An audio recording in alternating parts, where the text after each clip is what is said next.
പ്രമേഹം ഒരു തീരാവിഷമമായി ബുദ്ധിമുട്ടുന്നവർക്ക് ഒരു ആശ്വാസ കേന്ദ്രമാണ് നെല്ലുവായ് എറൈസ് ആശുപത്രി. പ്രമേഹ ചികിത്സയിലും പ്രമേഹം മൂലമുള്ള കാൽപാദങ്ങളിലെ മുറിവ് ചികിത്സിക്കുന്നതിലും തന്റെ വൈദഗ്ധ്യം തെളിയിച്ച ഡോക്ടർ പ്രേംലാൽ ഇപ്പോൾ നെല്ലുവായ് എറൈസ് ഹോസ്പിറ്റലിൽ തിങ്കൾ മുതൽ ശനി വരെ രോഗികളെ പരിശോധിക്കുന്നു. Arise medical centre, Devaki complex building, Nelluvai.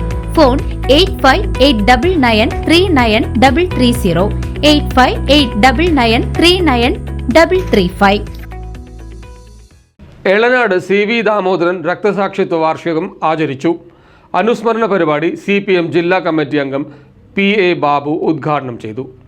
എളനാടിന്റെ പ്രിയ നേതാവും CPM മുൻകാല പ്രവർത്തകനുമായിരുന്ന CV ദാമോദരന്റെ 53ാം രക്തസാക്ഷിത്വ വാർഷികം വിപുലമായ പരിപാടികളോടെ ആചരിച്ചു. എളനാട് സെന്ററിൽ സംഘടിപ്പിച്ച അനുസ്മരണ പരിപാടി CPM ജില്ലാ കമ്മിറ്റി അംഗം PA ബാബു ഉദ്ഘാടനം ചെയ്തു. ജനകീയ പോരാട്ടങ്ങളിൽ CV ദാമോദരൻ നൽകിയ സംഭാവനകൾ അദ്ദേഹം ചടങ്ങിൽ അനുസ്മരിച്ചു.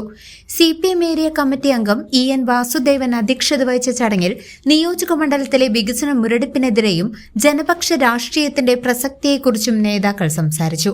അനുസ്മരണത്തോടനുബന്ധിച്ച് ഇടതുപക്ഷ ജനാധിപത്യ മുന്നണിയിലെ നവപ്രതിനിധികളായ ബ്ലോക്ക് ഗ്രാമപഞ്ചായത്ത് അംഗങ്ങൾക്കുള്ള സ്വീകരണവും സംഘടിപ്പിച്ചു.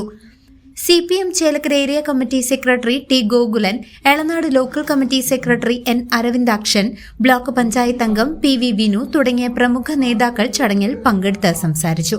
നിരവധി പാർട്ടി പ്രവർത്തകരും നാട്ടുകാരും ചടങ്ങിൽ സാക്ഷികളായി. മതന്യൂനപക്ഷങ്ങളെയും മറ്റ് ജനവിഭാഗത്തെയും അന്യ ദേശക്കാരാക്കി മാറ്റാൻ കേവലം വോട്ട് മാത്രമല്ല നഷ്ടപ്പെടുക. എല്ലാവരും ശ്രദ്ധിച്ചോളൂ. വോട്ടർ പട്ടികയിൽ പേരില്ലെങ്കിൽ എന്താ വോട്ടല്ലേ പോവുള്ളൂ? വോട്ടല്ല പോവുക. ഈ രാജ്യത്തെ പൗരത്വം തന്നെ നഷ്ടപ്പെടുത്തുകയാണ്.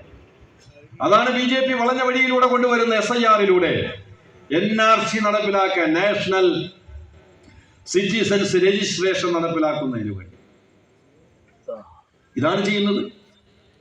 അതിനെതിരെ ശബ്ദിക്കാൻ കോൺഗ്രസ് തയ്യാറാവുന്നുണ്ടോ? അപ്പൊ നമ്മുടെ രാജ്യത്തെ സുപ്രധാനമായ വിഷയങ്ങളിൽ നമ്മുടെ രാജ്യത്തെ പ്രതിപക്ഷം BJP-യുടെ വർഗീയ നയങ്ങളെ എതിർക്കാൻ തയ്യാറാകുന്നില്ല. ഇതാണ് നമ്മൾ തിരിച്ചറിയേണ്ടത്. പല കാര്യങ്ങളിലും BJP-യുമായി യോജിച്ചു പോകുന്നതിന് വേണ്ടി BJP-യുടെ നയങ്ങളെ പിന്തുണയ്ക്കുന്ന സമീപനം ആണ് കോൺഗ്രസ് സ്വീകരിക്കുന്നത് എന്ന് നമുക്ക് കാണാൻ കഴിയും. News desk CCV.